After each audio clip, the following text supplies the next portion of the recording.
Bonjour à tous, bienvenue dans En pleine forme, l'émission qui répond à toutes vos questions santé. Cette émission, nous la faisons ensemble grâce à vos questions que vous nous postez sur www.enpleineforme.net. Nos 3 spécialistes sont là pour vous aider. Bonjour à tous.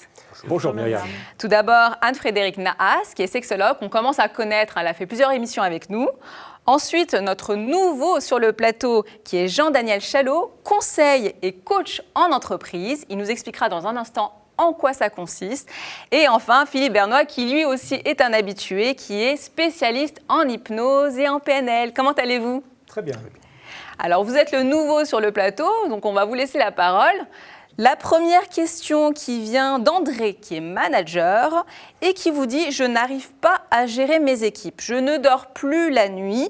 Je suis extrêmement fatigué et je commence à avoir des douleurs, le pauvre André, dans tout le corps. J'ai besoin d'aide et je ne m'en sors pas. » On comprend très bien pourquoi. Qu'est-ce qu'on peut lui faire à cet André ? Alors André a une difficulté d'entreprise, une difficulté de management. C'est peut-être un nouveau manager, peut-être il a une certaine expérience. Je vais commencer par dire quelle est la différence entre le conseil et le coaching. Le conseil fait appel à un expert. André a probablement eu des informations, des conseils de la part de ses collègues, de la part de son manager ou de la DRH. Et donc, le conseil est un expert de la matière. Le coach, lui, c'est un expert de la relation.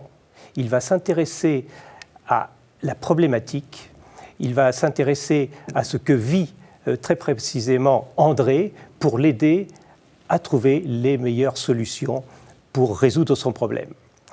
Donc, résoudre son problème, c'est d'abord comprendre sa vie, comprendre son fonctionnement, dans quelle situation il est professionnellement et qu'est-ce qui le gêne. Et là, c'est assez difficile. Nous avons des méthodes, il y a différentes méthodes d'investigation. Il y a l'analyse transactionnelle, il y a la PNL, et puis d'autres méthodes, notamment celle de Palo Alto, qui se décrit en 4 étapes, c'est-à-dire quels sont les faits. On va chercher à comprendre quels sont les faits observés. Et puis on va voir ensuite quels sont les problèmes qui génèrent ces faits observés. En général, les managers ont beaucoup de responsabilités, beaucoup de travail, donc on suppose que ce mal-être qu'il ressent, ça vient de là. Le mal-être ressent de son impossibilité ou de sa difficulté à prendre en main l'ensemble de ce management. Comment est-il devant les équipes ? Est-ce qu'il est à l'aise ? Est-ce qu'il n'est pas à l'aise ? En quoi ces difficultés viennent, en quoi elles sont alimentées ? Par quoi elles sont alimentées, ces difficultés ? Eh bien, généralement, elles sont alimentées par une problématique personnelle qu'il n'a pas pu dépasser. Et c'est pour ça qu'on va chercher quel est le problème d'origine, le problème générique qui va permettre ensuite de traiter par de petits exercices et de petits pas la situation pratique dans l'entreprise. On traite la cause pour éviter les conséquences là, qui sont visiblement, comme on dit en médecine, une somatisation parce qu'il ne dort plus, il ne mange plus et il a mal. Hein. C'est très grave. C'est très grave. Et il faut qu'il intervienne rapidement. Alors, je pense qu'il a dû voir aussi probablement un médecin, mais le médecin traite les symptômes. Il ne traite pas la cause. Le coach, lui, va chercher à connaître, à comprendre André pour traiter la cause et travailler avec lui progressivement pour résoudre cette difficulté. Donc concrètement, il vient dans votre bureau et vous parlez avec lui pour essayer de gérer ensemble ce problème ou vous allez, vous, dans son travail ? Non. Dans l'entreprise, c'est pas très bien vu de voir des coachs se promener dans les couloirs ou dans les bureaux. Néanmoins, ce qu'il fait, c'est que l'on va trouver les petits pas à faire, on va peut-être pratiquer quelques exercices et progressivement, il prendra confiance en lui pour résoudre cette difficulté, parce que le problème de fond, c'est la confiance et c'est les habitudes, ce sont les habitudes anciennes qui reviennent, de crainte, de fuite. D'accord, donc s'il gère mieux son travail, tous ces symptômes qu'il ressent vont disparaître. À partir de là, il va se sentir mieux, plus à l'aise, moins stressé et les symptômes disparaîtront. Il dormira beaucoup mieux, sans aucun doute. Très bien, je vous remercie. En tout cas, une chose est sûre, pour qu'il soit manager, André a dû réussir ses études, chose que Eléa a du mal à faire, étant donné que ça fait 5 ans qu'elle rate le même concours tous les ans. Elle est en échec scolaire, on peut le dire. En quoi la PNL ou l'hypnose peut-elle l'aider ? On est face à un scénario d'échec. Un schéma d'échec qui s'installe et qu'elle reproduit. ce qu'il nous faut chercher là, c'est quelle est la croyance limitante qui se trouve derrière. Qu'est-ce que ça lui apporte, le fait d'échouer? Vous échouez une fois, vous échouez 2 fois, c'est normal. Elle échoue 5 fois de suite au même concours. J'ai eu un cas qui est allé jusqu'à 9 fois. Et ce qui se joue derrière, c'est un système de valeurs. Si vous n'êtes pas en phase avec votre système de valeurs, vos valeurs profondes, vous avez beau intellectuellement vouloir quelque chose, vouloir en devenir, vouloir une réussite professionnelle. Oui, parce qu'on suppose qu'elle veut réussir. Totalement, intellectuellement du moins. Et inconsciemment, ça heurte et ça remet en question son système de valeurs. Elle est en train de poursuivre un objectif qui n'est pas en accord avec son système de valeurs inconscient. Très certainement, un schéma familial. Quelqu'un qui change de milieu familial par une réussite à un examen, par une réussite qui va lui ouvrir une carrière complètement différente, peut être, si elle vient d'un milieu qui n'est pas le milieu de cadre, par exemple, et qu'elle devient cadre, en rupture par rapport à son schéma familial.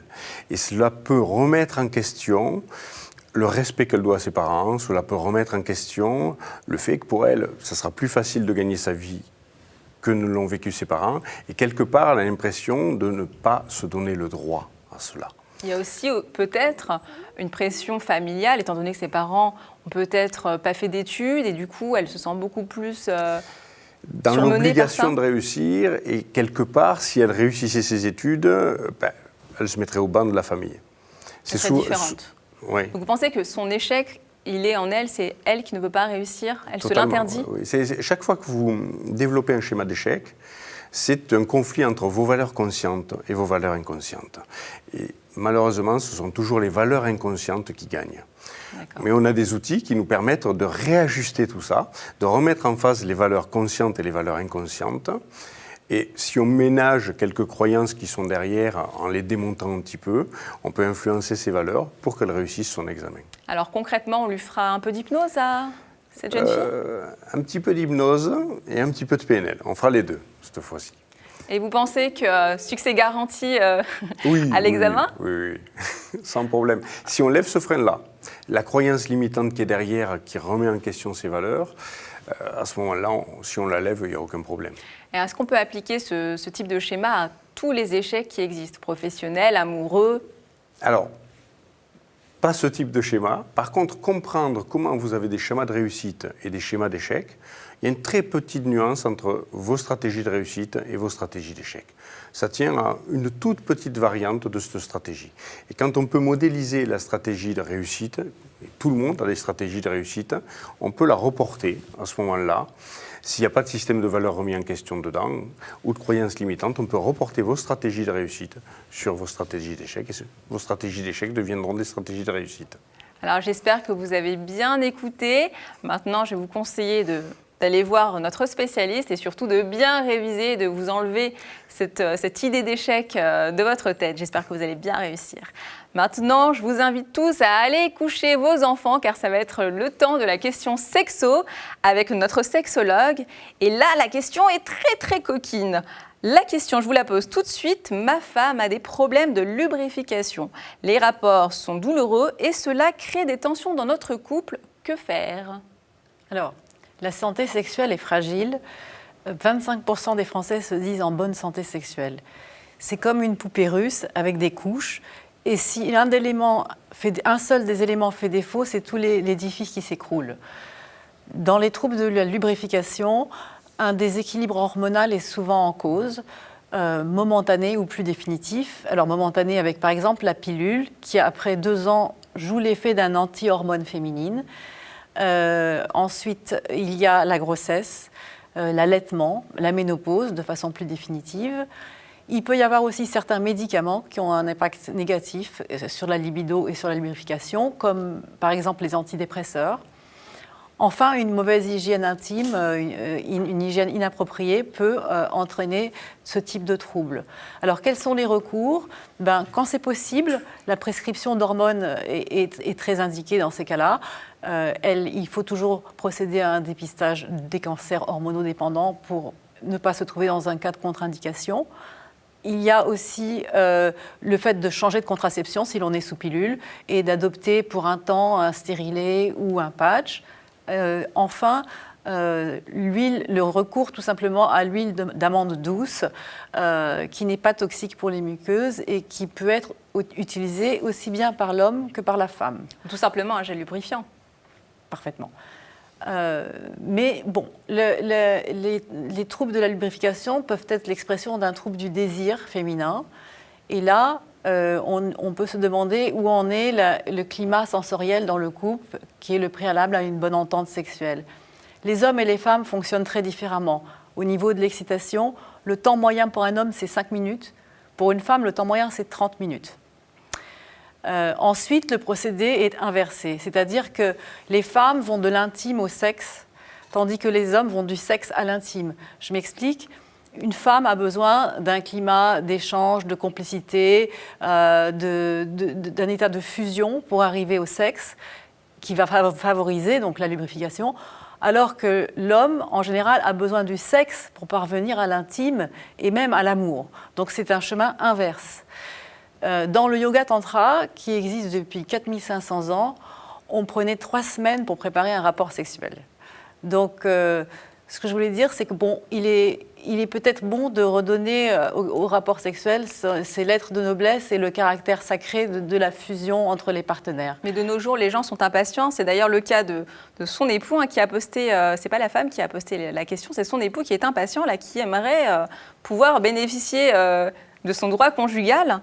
Et pour en revenir à cette question, j'ai relevé 2 choses. Bon, il y a le problème de lubrification, bien sûr, mais il y a aussi le fait que ces rapports sont douloureux. Bon, ça peut être dû à son absence de lubrification, mais ça peut aussi être une vraie maladie, la dyspareunie, le fait d'avoir mal lors des rapports, qui peut être d'autres causes, une infection.